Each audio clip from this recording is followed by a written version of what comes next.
Friends, ನಮಸ್ಕಾರ. ಹೇಗಿದ್ದರೂ ಬೇಸಿಗೆ ಕಾಲ ಬರ್ತಾ ಇದೆ. ತಣ್ಣನೆ ಪದಾರ್ಥಗಳನ್ನು ಊಟ ಮಾಡಬೇಕು ಅಂತ ಅನಿಸುತ್ತೆ. ಬಿಸಿ ಬಿಸಿ ಅನ್ನದ ಜೊತೆ ಈ ರೀತಿ ತಂಪು ಪದಾರ್ಥಗಳನ್ನು ಊಟ ಮಾಡೋದ್ರಿಂದ ನಮ್ಮ ಆರೋಗ್ಯಕ್ಕೂ ಸಹ ತುಂಬಾ ಹಿತವಾಗಿರುತ್ತೆ. ಇವತ್ತಿನ ಈ ತಂಪಾದ ಈ ರೆಸಿಪಿ ಯಾವುದು, ಹೇಗೆ ಮಾಡೋದು ಅಂತ ನೋಡೋದಕ್ಕಿಂತ ಮುಂಚೆ ಇದೇ ಮೊದಲನೇ ಬಾರಿ ನನ್ನ ಚಾನಲ್ನ ವಿಡಿಯೋನ ನೋಡ್ತಿರೋದು ಅಂತ ಆದರೆ ನನ್ನ ಚಾನಲ್ AVK ಹಾಬಿ ಐಡಿಯಾಸ್ಗೆ ಸಬ್ಸ್ಕ್ರೈಬ್ ಆಗೋದಕ್ಕೆ ಮರಿಬೇಡಿ. ಹಾಗೂ ಪಕ್ಕದಲ್ಲೇ ಇರೋ ಬೆಲ್ ಬಟನ್ನ ಕ್ಲಿಕ್ ಮಾಡಿ ಆಲ್ ಅಂತ ಆಪ್ಷನ್ ಚೂಸ್ ಮಾಡಿದರೆ ನನ್ನ ಪ್ರತಿ ವಿಡಿಯೋದ ನೋಟಿಫಿಕೇಷನ್ ನಿಮಗೆ ಬರುತ್ತೆ. ಆಗ ಎಲ್ಲರಿಗಿಂತ ಮುಂಚಿತವಾಗಿ ವಿಡಿಯೋ ನೋಡೋದಕ್ಕೆ ಸಹಾಯ ಆಗುತ್ತೆ. ಬನ್ನಿ ಫ್ರೆಂಡ್ಸ್, ಇವತ್ತಿನ ವಿಡಿಯೋದಲ್ಲಿ ರುಚಿಕರವಾಗಿರುವಂತಹ ಈ ತಂಪು ಪದಾರ್ಥ ಯಾವುದು, ಹೇಗೆ ಮಾಡೋದು ಅಂತ ನೋಡೋಣವಾ? ನೋಡಿ, ಒಂದು ಪ್ಯಾನ್ನ ಬಿಸಿಗಿಟ್ಟಿದ್ದೀನಿ. ಇದಕ್ಕೆ ಒಂದು ಅರ್ಧ ಚಮಚದಷ್ಟು ತುಪ್ಪವನ್ನು ಹಾಕ್ತಾಯಿದ್ದೀನಿ. ನಂತರ ಇದಕ್ಕೆ 1 ಚಮಚ ಆಗುವಷ್ಟು ಕಾಳು ಮೆಣಸು, ಅಂದರೆ ಒಂದು 10-12 ಕಾಳು ಮೆಣಸು ಆಗಬೇಕು. ನೆಕ್ಸ್ಟು ಒಂದು ಅರ್ಧ ಚಮಚ ಜೀರಿಗೆ, ಇದನ್ನು ಚೆನ್ನಾಗಿ ಹುರ್ಕೋಬೇಕು. ಜೀರಿಗೆ ಘಮ ಬರುತ್ತಲ್ಲ, ಅಲ್ಲಿವರೆಗೆ ಹುರಿಬೇಕಾಗತ್ತೆ. ನಂತರ ನೋಡಿ, ಚೆನ್ನಾಗಿ ಹುರಿತಾ ಆಗಿದೆ. ಈಗ ಇದಕ್ಕೆ ಒಂದು 4-5 ಸೂಜಿ ಮೆಣಸನ್ನ ಬಳಸ್ತಾ ಇದ್ದೀನಿ ನಾನು. ಸೂಜಿ ಮೆಣಸು ಇಲ್ಲ ಅನ್ನೋರು ಒಂದು ಹಸಿಮೆಣಸನ್ನು ಹಾಕ್ಕೋಬೋದು. ನೋಡಿ, ನಂತರ 1 ಬೌಲ್ ಆಗೋಷ್ಟು, ಅಂದರೆ ಈ ಬೌಲ್ ಅಳತೆಯಲ್ಲಿ ಹೇಳ್ತಾ ಇದ್ದೀನಿ, 1 ಬೌಲ್ ಆಗೋಷ್ಟು ಸಬ್ಬಸಿಗೆ ಸೊಪ್ಪನ್ನು ಹಾಕಿಬಿಟ್ಟು ಚೆನ್ನಾಗಿ ಬಾಡಿಸ್ಕೊತಾ ಇದ್ದೀನಿ.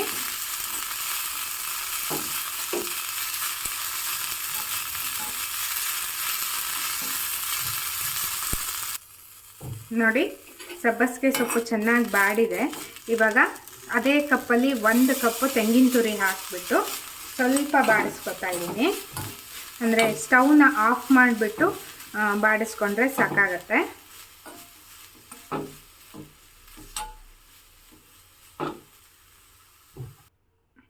ನೋಡಿ, ಇದು ಇವಾಗ ರೆಡಿಯಾಗಿದೆ. ಇದನ್ನು ಮಿಕ್ಸಿ ಜಾರಿಗೆ ಹಾಕಿಬಿಟ್ಟು ಸ್ವಲ್ಪ ನೀರು ಹಾಕಿ ಚೆನ್ನಾಗಿ ನುಣ್ಣಗೆ ಗ್ರೈಂಡ್ ಮಾಡ್ಕೊತೀನಿ. ನೋಡಿ, ಇವಾಗ ನುಣ್ಣಗೆ ಗ್ರೈಂಡ್ ಆಗಿ ರೆಡಿಯಾಗಿದೆ. ಇದನ್ನಿವಾಗ ಒಂದು ಪಾತ್ರೆಗೆ ಹಾಕ್ಕೋತಾ ಇದ್ದೀನಿ.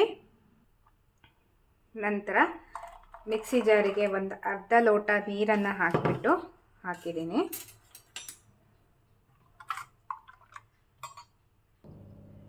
ಈಗ ನಾನು ಇದಕ್ಕೆ ರುಚಿಗೆ ತಕ್ಕಷ್ಟು ಉಪ್ಪು,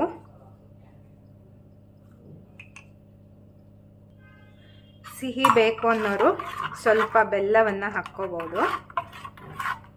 ನಾನಿವತ್ತು ಈ ಸಬ್ಬಸಿಗೆ ಸೊಪ್ಪಿನ ತಂಬುಳಿಗೆ ಬೆಲ್ಲವನ್ನು ಉಪಯೋಗಿಸ್ತಾ ಇಲ್ಲ, ಸ್ವಲ್ಪ ಖಾರವಾಗಿರಲಿ ಅನ್ನೋ ಕಾರಣಕ್ಕೆ.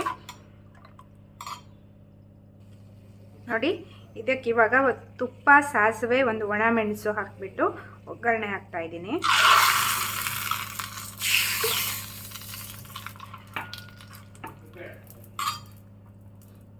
ಈಗ ಒಗ್ಗರಣೆ ಆದ ನಂತರ 1 ಲೋಟ ಆಗೋಷ್ಟು ಕಡೆದ ಮಜ್ಜಿಗೆಯನ್ನು ನಾನು ಇದಕ್ಕೆ ಸೇರಿಸ್ತಾ ಇದ್ದೀನಿ. ನೋಡಿ, ಯಾವತ್ತೂ ಅಷ್ಟೇ ಒಗ್ಗರಣೆ ಎಲ್ಲ ಹಾಕಿದ ಮೇಲೆ ಮಜ್ಜಿಗೆಯನ್ನು ಆ್ಯಡ್ ಮಾಡಬೇಕು. ನೋಡಿ, ಈ ಕನ್ಸಿಸ್ಟೆನ್ಸಿ ಪರ್ಫೆಕ್ಟ್ ಆಗಿದೆ. ಈಗ ನೋಡಿ, ಗ್ರೀನ್ ಕಲರ್ ಆಗಿ ಎಷ್ಟು ಚೆನ್ನಾಗಿ ಕಾಣಿಸ್ತಾ ಇದೆ ಅಲ್ವಾ? ನೋಡಿ, ಸೊಪ್ಪು ಎಲ್ಲ ಮಕ್ಕಳು ತಿನ್ನಲ್ವಲ್ಲ ಕೆಲವು ಮಕ್ಕಳು, ಆವಾಗ ಈ ರೀತಿಯ ತಂಬುಳಿಯನ್ನು ಮಾಡಿಕೊಟ್ರೆ ಅವರು ಸಹ ಇಷ್ಟಪಟ್ಟು ತಿಂತಾರೆ. ಮಕ್ಕಳಿಗೆ ಸಿಹಿ ಬೇಕು ಅಂತ ಅನಿಸಿದರೆ ನೀವು ಸ್ವಲ್ಪ ಬೆಲ್ಲವನ್ನು ಹಾಕ್ಕೋಬೋದು. ನೋಡಿ, ಎಷ್ಟು ಕಲರ್ಫುಲ್ ಆಗಿರುವಂತಹ, ಬಹಳ ಬೇಗನೆ ಮುಗಿಸುವಂತಹ ಒಂದು ತಂಬುಳಿಯನ್ನು ನಾನು ಮಾಡಿ ತೋರಿಸಿದ್ದೀನಿ. ಇವತ್ತಿನ ಈ ವಿಡಿಯೋ ನಿಮಗೆ ಖಂಡಿತ ಇಷ್ಟ ಆಗುತ್ತೆ ಅಂತ ಅಂದ್ಕೊಂಡಿದ್ದೀನಿ. ಹೇಗಿದ್ದರೂ ಬೇಸಿಗೆ ಕಾಲ ಬಂತಲ್ವಾ, ಈ ಥರ ತಂಬುಳಿಯನ್ನು ಮಾಡಿಕೊಂಡು ಊಟ ಮಾಡೋದ್ರಿಂದ ದೇಹಕ್ಕೂ ಸಹ ತಂಪು ಸಿಗತ್ತೆ ಮತ್ತು ನಮ್ಮ ಆರೋಗ್ಯಕ್ಕೂ ಸಹ ಒಳ್ಳೆಯದು.